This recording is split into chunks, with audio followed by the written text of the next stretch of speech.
বুধবার উদয়পুর মাতাবাড়ি বিধানসভা কেন্দ্রের মহারানী গামারিয়াতে বিজেপি দলের এক সভা অনুষ্ঠিত হয়।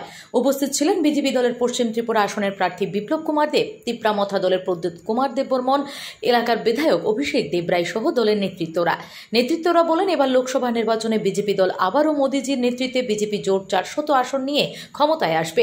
এতে কোনো সন্দেহ নেই। বিজেপিকে নিয়ে বিরোধীরা অপপ্রচার চালিয়ে যাচ্ছে বলে নেতৃত্বরা জানান।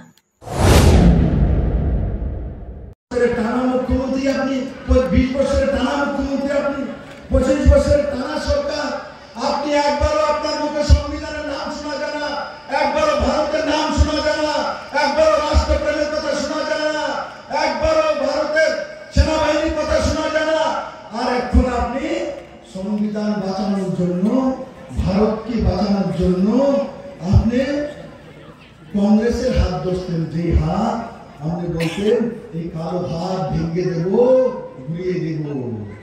হ্যাঁ, কমিউনিস্টরা বলতো নারী নির্যাতনকারী কংগ্রেসীরা হুঁশিয়ার। আশিক বাবু শোনান না, এটা একটু করবেন না। আশিক বাবুর সঙ্গে বসে একবার বলেন, নারী নির্যাতনকারী জোট সরকারের কংগ্রেসীরা হুঁশিয়ার। আর কংগ্রেসীদেরকে বলতো কমিউনিস্টরা, কংগ্রেসের চামড়া তুলে নেব আমরা। এবার তোলা শিক্ষা আমরা তুলো তুলো তুলো চামড়া তুলো। আরে ত্রিপুরাবাসী তোমাদের ম্যাজিক দেখছে, সার্কাস হয়ে গেছে সার্কাস। কেউ আর সার্কাসে যাবে না, ত্রিপুরার মানুষ এদেরকে দেখবে, টিকিট লাগবে না।